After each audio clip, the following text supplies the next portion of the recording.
episode, we started the case trial. And so, hopefully, maybe this episode we might finish it. I don't know. But, yeah, let's continue on. Oh, yeah, that's true. One other person did come to the dining hall while we were there. Why didn't you say so in the first place? Well, because they're not here anymore.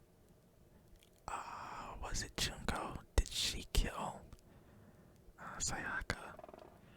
Someone who's not here. Are you talking about Sayaka? She's the other one. Oh, the other one who came to the dining hall, and then later she wound up dead. So was it suicide?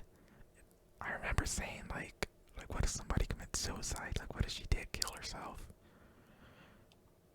Sayaka. Okay, so the other person who took the knife from the kitchen was Sayaka. Then Sayaka is the one who took the knife.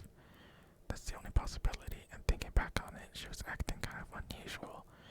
When she came into the dining hall, she didn't even look at us. She just went straight to the kitchen. As she left, she said she just wanted a drink of water, but most likely, then the person who took the knife was the victim herself. But then how did she get rid of like all the evidence and stuff?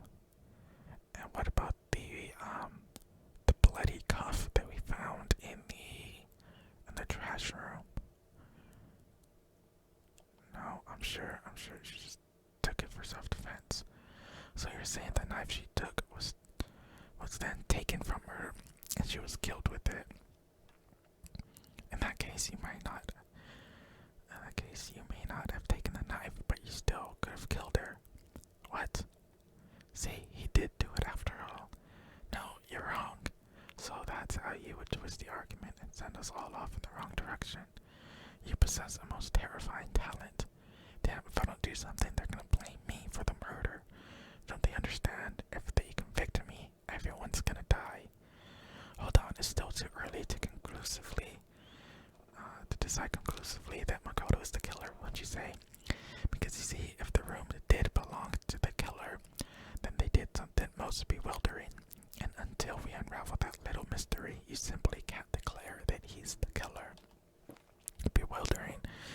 What the hell are you talking about? Something was missing from the scene of the crime that by all rights should have been there. You know what I'm talking about, don't you? Your first hangman's gambit is about to begin. Would you like to hear more? Absolutely. As things advance further in a class trial, the hangman's gambit will eventually take place. The point of this is to reveal an important phrase related to the incident in question. You have to deduce the phrase from the letters flying around and the letters already known. Complete the phrase by shooting down the flying letters in the right order. Use the left stick to aim, then press the Y button to shoot the desired letters. If you shoot down the wrong letters, you'll suffer damage to your influence gauge. If this gauge reaches 0, or if you run out of time, you fail. Well then, good luck and have fun. Something that should have been at the scene but wasn't. That must be the crucial point. I'm trying to think of what it could be, but not sure. Oh, is she talking about maybe like the hair and stuff? Because somebody like cleaned the room after, so maybe that's what she could be talking about. Not too sure. Hangman's Gambit. H-A... Yeah, it's hair. H-A-R. Yeah, there wasn't any, like, hair or dust in the room. That's right, there wasn't a single hair on the floor. So the culprit removed some evidence. Yes, and if I were the culprit, why would I need to get rid of all the hair in my own room? It wouldn't be unusual at all to find my hair at the crime scene. If the crime scene is in my room, the reason all the hair was gone was to remove any trace that Sayaka had ever been there. That makes sense, does it not? No. If that were the case, they would have had to do something about the body itself, not just her hair. Yes, very very true. Okay, then why wasn't there any hair on the ground? The killer got rid of it all, of course, to remove any trace that they had ever been there. Wait, then that means, precisely, it's simply beyond reason to believe that the room's owner and the killer are one and the same. Then Makoto isn't the culprit. But are you sure we can decide something so important based solely on the absence of some hair? No, there are other reasons to prove why Makoto couldn't have done it. I would like to hear these reasons. Do you remember anything remarkable about the bathroom at the scene? Yeah, the handle was broken because the door is kind of slightly off frame, and the only ones that know how to open it are me and Sayaka. And so, since I know how to open the door properly, the door handle shouldn't be broken. So since the door handle is broken, somebody who didn't know about the broken door frame opened it. So Sayaka was attacked in the main room first, then fled into the bathroom, right? Yeah, then they ran after her, got into the bathroom, and stabbed her. How did the killer get into the bathroom? Did they have any trouble with it? What do you mean? It's fairly certain that the killer had some trouble getting into the bathroom. There was clear evidence left behind. Do you remember, Makoto? The killer struggled getting into the bathroom, and the evidence that proves it is the object the killer broke, the door handle. Yeah, he broke the doorknob. Evidence that the killer had trouble getting into the bathroom. You're talking about the doorknob, right? The doorknob. What doorknob? The doorknob for my bathroom. It was completely broken. See how the top part was unscrewed and the doorknob's about ready to fall off? Oh yeah, true. But what does it mean? In trying to bypass the lock, they ended up nearly removing the entire doorknob. This is another most bewildering act for the room's owner. It proves Makoto is beyond suspicion. So what? You're saying he wouldn't break the door in his own room? But if the only choice you have is to break it, you break it. There's nothing bewildering about it. You still don't see. Okay then, let's take another look at how the incident unfolded. Hopefully that will help you understand. Kyoko said it was a bewildering act. I almost didn't notice it at first, but is that the key point here? There's a bit more to learn about non-stop debates. Would you like to hear more? Absolutely. From here on out, the number of weak spots will start going up. But no matter how many weak spots, there's essentially only one lie or contradiction in that debate. What I'm trying to say is not all weak spots you see are necessarily false. Use a truth bullet on the wrong one, and not only will you fail to refute what they said, but you also lower your trust with everyone, and your influence gauge will take damage. Now this is important because if your influence gauge reaches 0, you fail. You have to rely on your own logic to determine which weak spots are actually lies or contradictions. Well then, good luck and have fun. Okay, I guess. That's quite a lot to learn.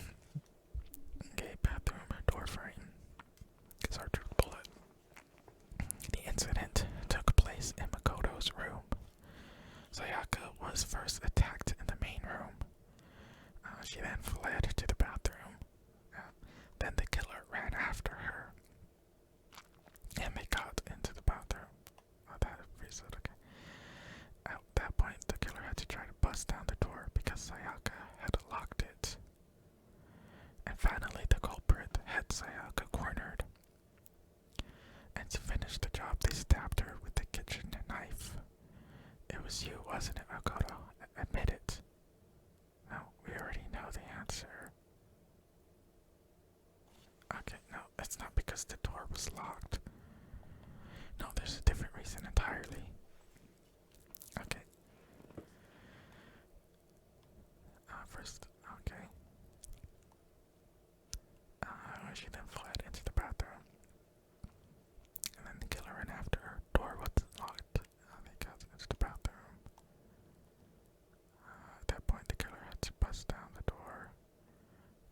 she had not locked it. Counter. Objection. Okay. The reason my bathroom didn't open wasn't because it was locked. After all, the girls' rooms are the only ones with locking bathrooms, right? Yes, now that you mention it, that is true. Then why didn't your bathroom door open? Because it was stuck. Huh? What are you talking about? My bathroom door doesn't fit in the frame quite right. Monokuma over there can testify to that. Yep, true as true can be. But you know, you're supposed to be the ultimate lucky student, right? But to have such a cruddy door, that's not lucky at all. Well, I mean, in this case, it is lucky because it helps absolve us from being the murderer. So the reason the door didn't open was just because it was stuck. But the killer didn't know that and assumed it was locked, so they tore apart the doorknob to get in. Okay, but then why would the killer even think the door was locked in the first place? Everyone should have known you can't lock any of the boys' bathrooms. The killer could easily make that mistake thanks to one important detail about the scene of the crime. The nameplates were switched. Right, so they thought they were going into a female's, or like the nameplates were different, right? So they thought they were going into a female room when really it was a male room. The killer was convinced the bathroom door was locked, so they didn't know the door actually couldn't be locked. In other words, the important detail about the scene of the crime didn't know was, in other words, the killer must not have realized that it was my room. What? Are you saying the culprit didn't even know where he was? That's inconceivable. And yet, he's absolutely right. Well, to be more specific, what the killer didn't know was that Makoto and Sayaka had switched rooms, which is what led to the misunderstanding about the bathroom. If Sayaka had been in her own room, then there would have been a lock on the door and they would have had to break through. So they had no idea how unnecessary their actions were.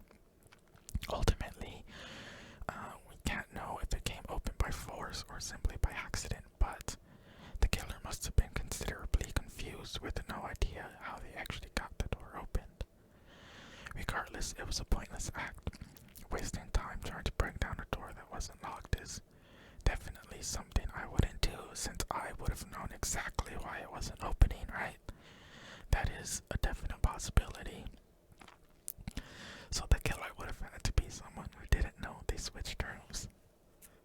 Okay, I still don't know who the killer is. And at least now we're kind of clearing her name. Then Makoto couldn't have done it. That's what I've been trying to tell you. Okay, then who did do it? I'm sorry, but I gave up. Quit without saving. But what happens if we can't decide on who we think did it? Well then, why don't we just vote right now? Majority rules. Majority rules? Do you really think that's a good idea? Yeah, our necks are on the line here. Someone seriously needs to do something. We're serious. Does no one have any other thoughts or questions? It does not matter how trivial they may seem. Oh, as a matter of fact, I do have one question. Oh, you. You don't gotta sound so disappointed. It's fine, just ask your question. Oh yeah. Okay, so, well, I was just wondering, how'd the culprit get into Makoto's room in the first place? Yes, how did the killer get inside? Maybe Sayaka just dropped the key somewhere and the culprit picked it up. That's possible, right? I don't think so. That seems way too convenient. Then maybe someone picked the lock. No, but the doors are supposed to be, like, lock-proof. Negative. If you remember, Monokuma made it quite clear that the locks are all unpickable. Fine, how about this? The killer got in the easy way. They could have knocked and said they wanted to talk or something, and Miss Maizono just let him in. No, that can't be it either. Oh, trying to argue against me. Sounds like someone doesn't know his place. Hello, why exactly can't that be it? She said herself she wasn't going to do it. Because she asked me to do something in particular because of how frightened she was. That's the answer, right? There's no way I could let someone in because...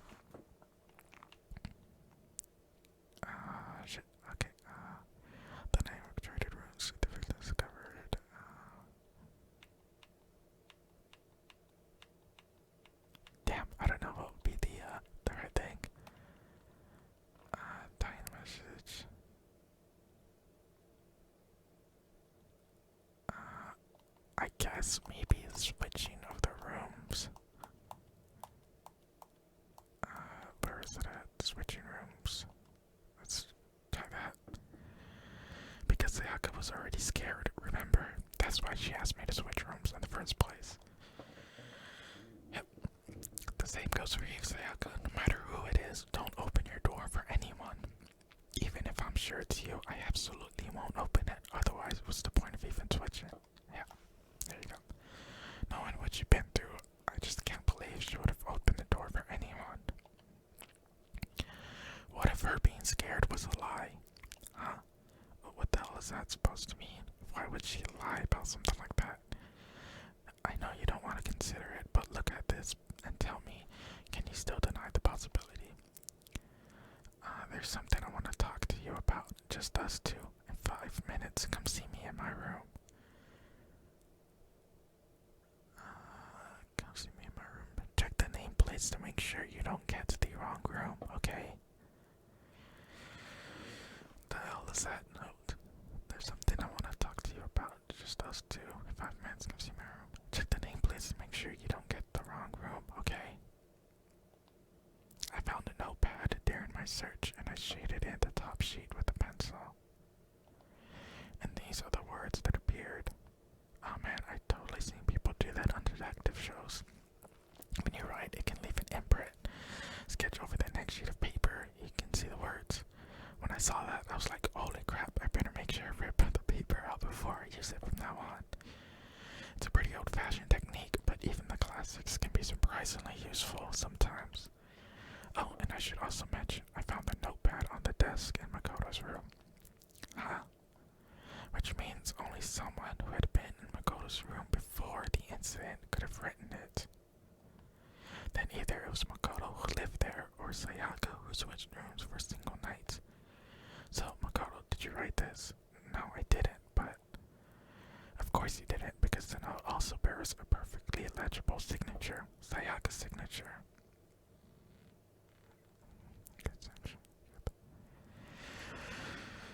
So Sayaka wrote a note to somebody to come to the room, and the person she invited was the killer. And then that note, Sayaka wrote it. But why? Why would she write that? The note was likely her way of getting in touch with a certain someone. She must have slid it under their door to let them know she wanted to meet with them in secret. If you got an invitation like that from the ultimate pop sensation, what young man could resist? Of course, I'm only into 2D, so it wouldn't have any effect on me.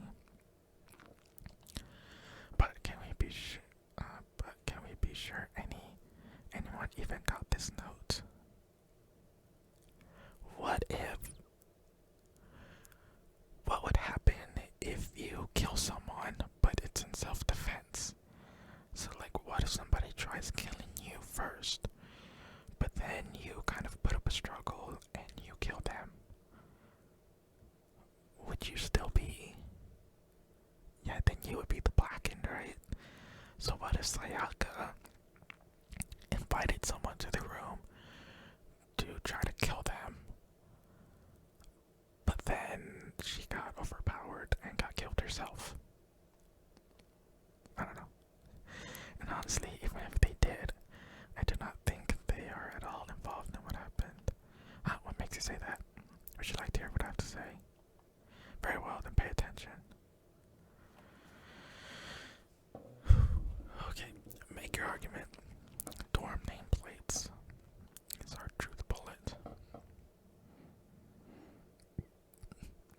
Sayaka and Makoto switched rooms, correct? But in the note, the place they were asked to come to, it specifically says, my room. I see, so if someone read that note, then they would have gone to Sayaka's room.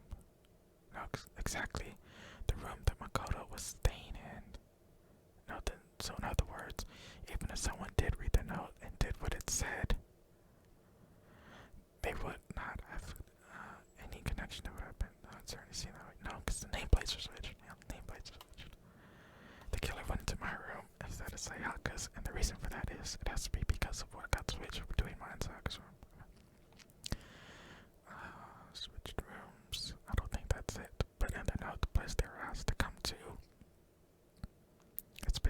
says my room. I see, so someone read that note. And they would have gone to Sayaka's room. Exactly. Nope. Counter. Break. The nameplates on my and Sayaka's rooms got switched. They got switched. That's right, the nameplates got switched, just like the rooms themselves. As a result, the nameplate on Sayaka's room actually had Makoto's name. And the nameplate on Makoto's room had Sayaka's. So what you're saying is the room Sayaka was staying in was actually marked as her room. Then if someone did do what the note said, they would end up in Makoto's room where Sayaka was. Plus, the rooms are right next to each other, so switching the nameplates would be no problem. And the one who switched the names was, well, of course, it wasn't you, right, Makoto? Right. Okay, then who did it? There's only one person who could have switched the nameplates. The only other person who knew we had switched rooms, Sayaka. Me and Sayaka were the only ones who ever knew about us switching rooms. So the only other person besides me who would even know to switch the nameplates was Sayaka. You can also infer as much from her note. There's something I want to talk to you about. Just us two in 5 minutes. Come see me in my room. Check the nameplates to make sure you don't get the wrong room, okay? She specifically tells the reader to check the nameplate. She would only have written that if she knew the nameplates had been switched. But why would she switch them in the first place? She wanted someone to come to the room she was in and also hide the fact that it was Makoto's room. What? Inviting someone to your room but not telling them you switched rooms? Why would anyone do that? To understand that, we first need to understand what happened after she invited the person into the room. That's where the answer lies. What happened then was probably whoever she invited over came in and attacked her. We figured it out, so we know who did it. Whoever she invited over is the culprit. But we still don't know who it is, you goddamn idiot. Sayaka fought with the killer there in the room, yes. Perhaps the answer to our previous question lies in that initial struggle. Okay, so yeah. Did Sayaka try killing somebody first, but then died herself? Because Sayaka was the one that grabbed the knife, which was the murder weapon. Okay. Yes, I think you're right. Then we just have to figure out what happened during the fight, right? That reminds me, there was a replica sword at the murder scene. Was that perhaps used during the fight? Oh yeah, what's the deal with that sword? Sayaka suggested I should hold on to it. I thought it might come in handy if I had to defend myself. It seems pretty likely that the killer used it to break Sayaka's right wrist.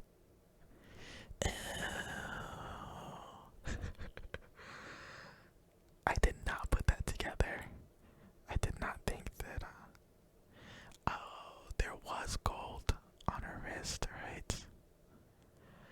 I thought whoever the killer is maybe, grabbed the sword, maybe, threw it to the side, and then broke her wrist with her hands.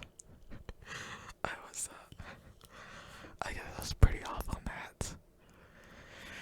So it could have been a girl. And they could have used they used the sword to break the wrist. Yeah, because there was gold, gold dust on her wrist. So they just smacked her wrist with the sword. Okay, so. Alright. How the hell could you possibly know that's what broke her wrist? The reason I know Sayaka's wrist was broken with the fake sword is because there was gold. When you look at her wrist, there's no doubt.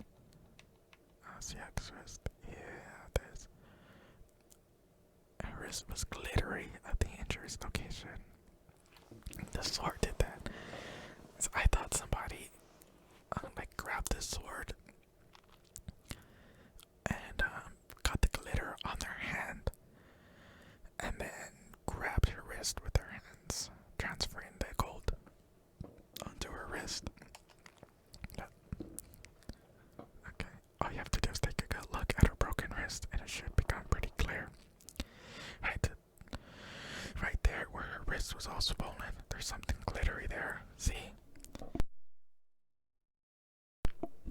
Is that gold?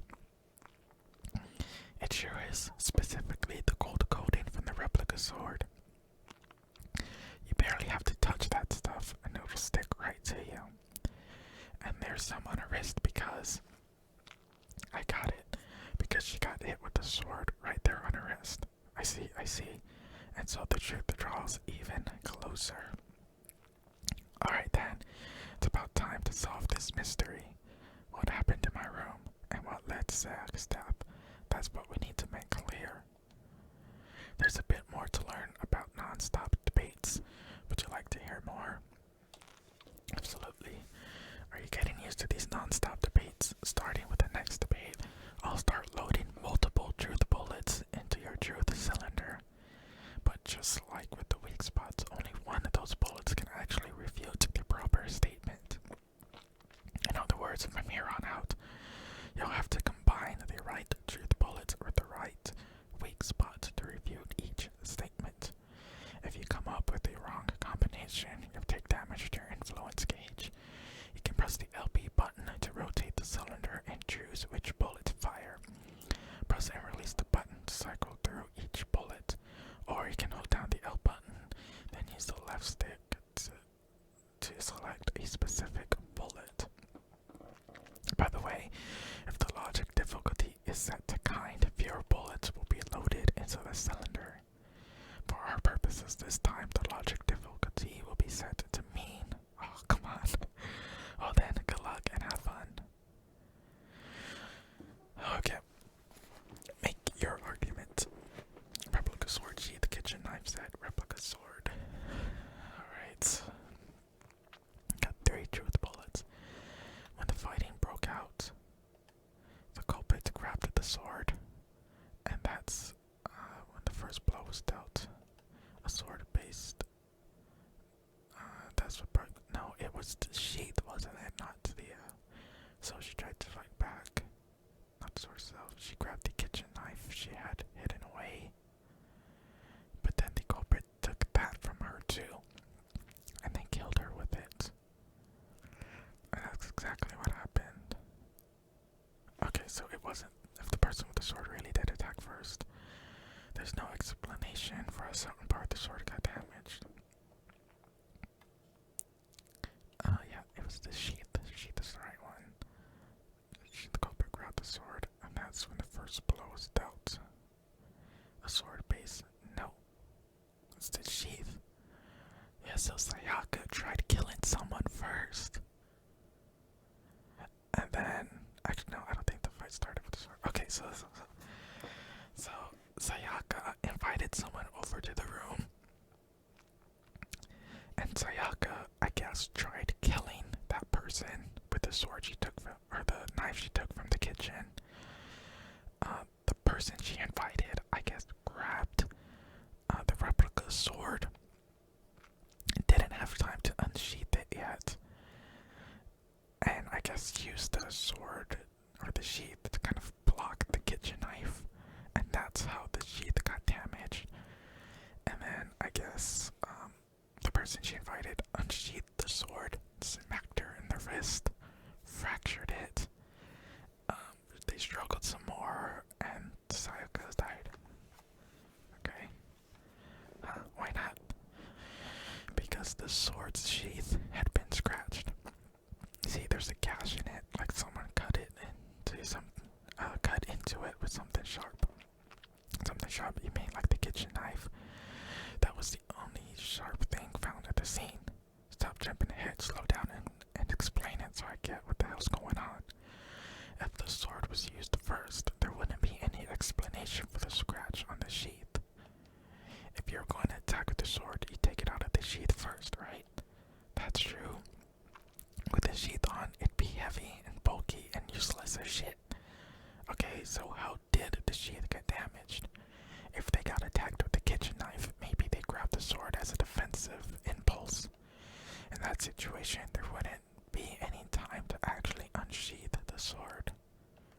So you're saying the sword was initially used to defend against an attack from the knife, which means whoever had the kitchen knife was the one who attacked first. So here's how it all played out. The culprit came in, found the kitchen knife hidden there somewhere. Then they took the knife and attacked Sayaka before she knew what was happening. So she grabbed the sword to defend herself, but then the culprit took that from her too. Then, after they broke her wrist with the sword, they took the knife and finished it. Sorry, but I don't think Sayaka used the sword to defend herself. Yeah, so during the struggle,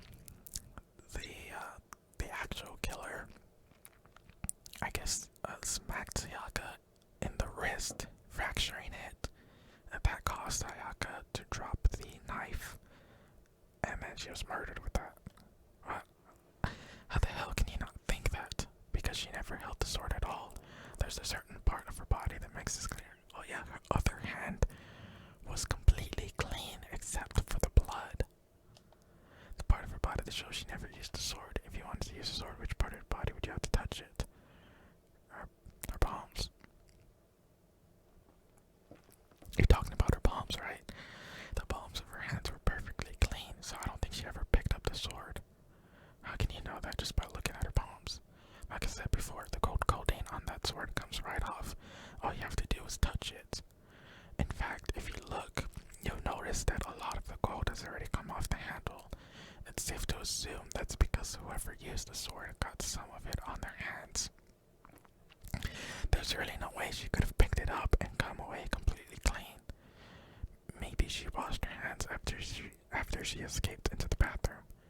Sorry, but I don't think so. Why do you say that? Is it because you think I'm ugly? No, that's not it at all. There's no way Sayaka washed the gold coating off her hands because there's a certain regulation that talks about what happens. Oh yeah, the water was off. According to Monokuma file, Sayaka's time for death was around 1:30 a.m. In other words, at nighttime, and the water in the bathrooms shuts off at nighttime, right?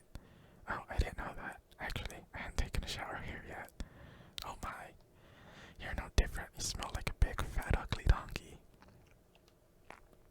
I'm not sure whether to take that as an insult or a compliment. An insult, obviously. So anyway, if Sayaka never touched the sword, then that means the killer is the only one who used the sword. But hold on, if that's right, then the one who damaged the sheath with the kitchen knife was... The one who damaged the sheath would have had to have been the one without the sword. Sayaka. Sayaka, she had the kitchen knife. But we already said that the attack started with the person with the knife attacked first, and the sword was used as an impromptu defense. Then the one who attacked first was Sayaka. Now do you understand? She wasn't a blameless victim in this. No, far from it. It's almost as if she had been planning to commit a murder of her own. What? She took the knife from the kitchen, then invited the culprit to the room she was staying in.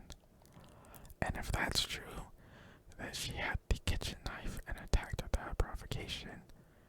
Indeed, these are all the actions of an assailant. Which brings up another point. Makoto, Sayaka was the one who suggested you two switch rooms, correct? Maybe the reason she wanted to switch rooms was so that she could pin the crime on you. That is a possibility, is it not? Sayaka wanted to... on me? That would also explain why she would switch the nameplates. She wanted to get whoever she had targeted to come to Makoto's room, where she was staying. And by committing the murder there, instead of her room, that would implicate Makoto. But for that to work, the target had to be lured out while still keeping the room. Swap a secret. If the target knew she had switched rooms, they would have become suspicious right away. So, that's why she switched the names. But doesn't that plan seem a little risky? For one thing, even if their plan worked, Mr. Naegi would just tell everyone they switched rooms. I don't know, I'm not sure our soft-hearted Makoto is capable of that kind of cutthroat behavior. I'm sure Sayaka realized the same thing, which is why, out of all of us, she asked him to switch rooms. Plus, she was the ultimate pop sensation. A totally forgettable kid or a national superstar. Who are you more likely to believe?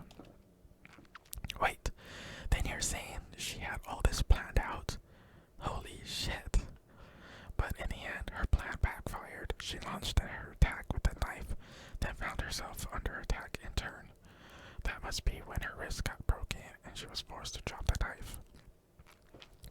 The tables were suddenly turned on her, and she died at the hands of the one she planned to murder. Just hold on, that can't be true. Because, hey, you guys have totally derailed the argument. You're being super boring right now. Come on, hurry up and decide who did it. Wouldn't it be awful if I had to punish you all just because you ran out of time? Oh yeah, we gotta decide who we think did it. Makoto, right now, you just need to concentrate on figuring out the answer to this mystery. If we can't uncover who murdered Sayaka, it's over for all of us. Is it really all over? Obviously, I'm committed to finding out who killed her, but what can I do? I mean, as far as clues go, there's nothing left.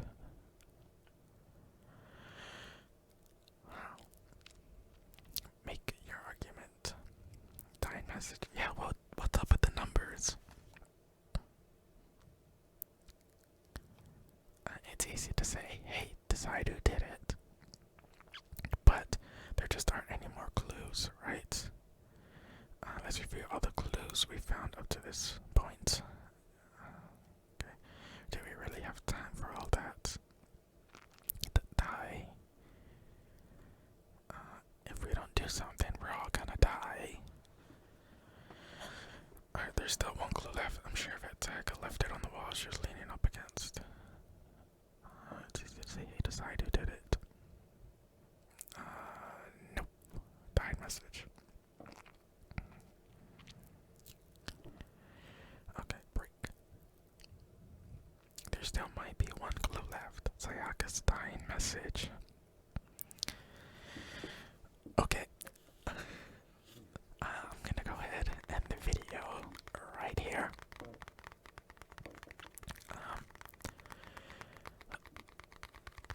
I don't know how much longer this case is gonna last, but I figured we had to be getting close to the end, right? So hopefully, maybe we actually finish it next episode. I don't know. We'll see. It's starting to get pretty interesting, though. I still have no idea who did it, and I have no idea what these numbers mean. So maybe, somebody else has more information that can shed some light on what the message means. But yeah, that's gonna be it for this video. Thank you for watching. I hope you enjoyed, and I'll see you next time.